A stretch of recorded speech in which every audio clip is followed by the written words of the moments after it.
नमस्कार दोस्तों, स्वागत है आपका आज के मुख्य समाचार में, जिसमें सबसे पहली और बड़ी खबर में आपको बताएंगे कि आरजेडी सुप्रीमो लालू यादव ने बिहार सरकार की तुलना कोरोना से की, कहा दोनों नजर नहीं आते हैं। दूसरी बड़ी खबर में जिक्र होगा कि रूडू के दफ्तर में खड़ी जिन एम्बुलेंस का पप्पू यादव ने किया था खुलासा, उनमें से कई एम्बुलेंस हो गए हैं लापता।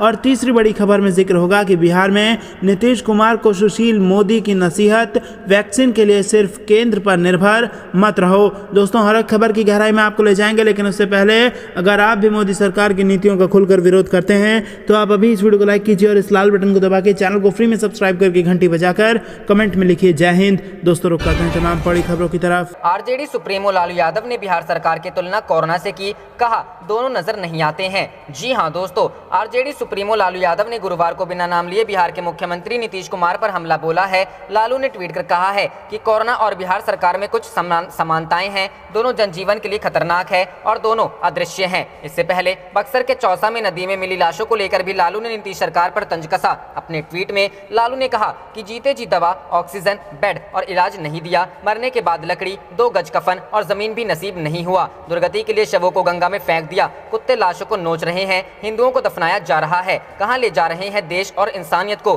कुछ दिन पहले ही लालू यादव ने बिहार की स्वास्थ्य सेवाओं को लेकर पटना हाईकोर्ट की तल्ख टिप्पणियों का हवाला देते हुए राज्य सरकार पर निशाना साधा है। लालू ने ट्वीट कर कहा था कि पटना हाईकोर्ट ने बिहार की पूरी स्वास्थ्य सेवा को सेना को सौंप देने की बात कही है। लालू प्रसाद ने आरोप लगाया है कि महामारी में भी राज्य सरकार गंभीर और मानवीय नहीं है। सवाल किया है कि जंगल राज चिल्लाने वाले अब कहां दुबके हैं। एक अन्य ट्वीट में उन्होंने कहा कि कोई तो बिहार सरकार को नैतिकता, जवाबदेही, अंतरात्मा, कर्तव्य बोध सिखा दे। महामारी में नहीं दिख रही सरकार, राबड़ी। वहीं पूर्व मुख्यमंत्री राबड़ी देवी ने ट्वीट कर कहा कि उच्च न्यायालय ने भी राज्य की नीतीश सरकार को टोटल फेल्योर बताया है। कहा कि इस महामारी में बिहार सरकार कहीं नहीं दिख रही। आम आदमी इधर उधर दौड़कर मदद की गुहार लगा रहा है, चाहे ऑक्सीजन हो, दवाई हो, अस्पताल में भर्ती और यहाँ तक कि दाह संस्कार करना हो। राबड़ी ने कहा कितनी निष्क्रिय सरकार इतिहास में नहीं देखी होगी। रुख करते हैं अगली खबर की तरफ। रूडी के दफ्तर में खड़ी जिन एम्बुलेंस का पप्पू यादव ने किया था खुलासा, उनमें से कई लापता। जी हां दोस्तों, जब प्रमुख पप्पू यादव द्वारा भाजपा सांसद राजीव प्रताप रूडी के एमपी लैड से खरीद कर रखी गई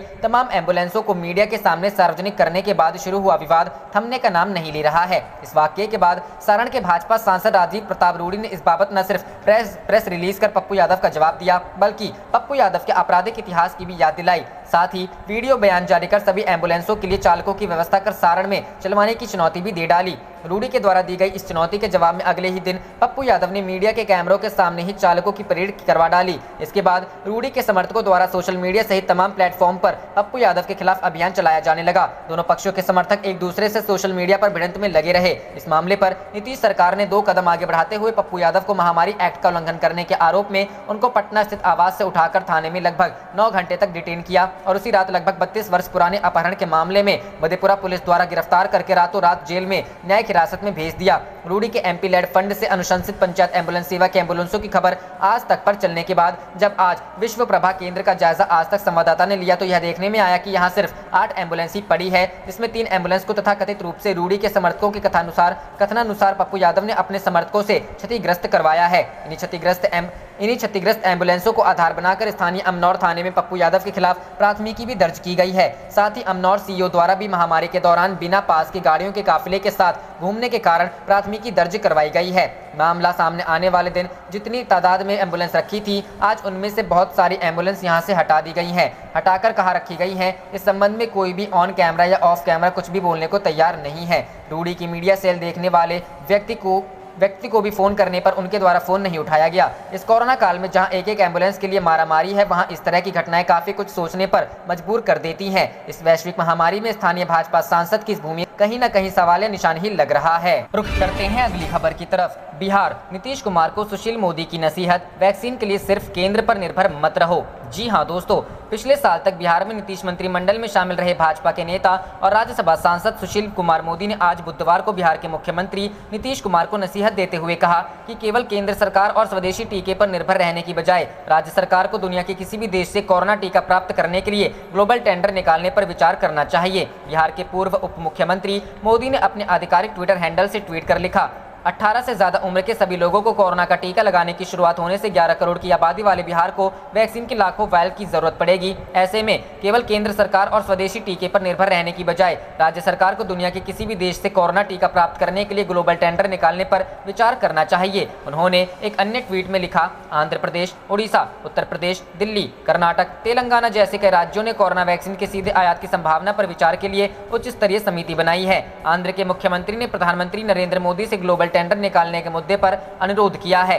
बिहार सरकार को भी इस दिशा में पहल करनी चाहिए जिससे वैक्सीन की उपलब्धता में कोई कठिनाई ना हो। भाजपा नेता ने आगे कहा कि बिहार सरकार कोरोना वैक्सीन और टीकाकरण के लिए 4,165 करोड़ रुपए खर्च करने की सैद्धांतिक सहमति दे चुकी है। इसमें से 1,000 करोड़ तत्काल आवंटित भी हो चुके हैं। ऐसे में धन की कोई कमी नहीं, लेकिन स्वदेशी दवा कंपनियां रातों रात उत्पादन बढ़ाकर वैक्सीन की सभी राज्यों की जरूरत समय पर पूरा नहीं कर सकती। इसलिए ग्लोबल टेंडर का विकल्प अपनाया जाना चाहिए। उल्लेखनीय है कि पिछले साल हुए विधानसभा चुनाव प्रचार में भाजपा ने लोगों से मुफ्त कोरोना वैक्सीन देने का वादा किया है। रुख करते हैं अगली खबर की तरफ। कोरोना काल में उन्नाव के 14 स्वास्थ्य केंद्रों के प्रमुख ने की इस्तीफे की पेशकश, उत्पीड़न का लगाया आरोप। जी हां दोस्तों, उत्तर प्रदेश में कोरोना वायरस की दूसरी लहर का प्रकोप जारी है। इस बीच यूपी के उन्नाव जिले में 14 स्वास्थ्य केंद्रों के प्रमुख ने बुधवार 12 मई को अपने पदों से इस्तीफे की पेशकश की है। इन 14 स्वास्थ्य केंद्रों के अधीक्षकों ने आरोप लगाया है कि वरिष्ठ प्रशासन के अधिकारियों द्वारा कथित उत्पीड़न और गलत व्यवहार किया जा रहा है। यह मामला उस वक्त सामने आया जब एक दिन पहले जिला प्रशासन ने फतेहपुर, चौरासी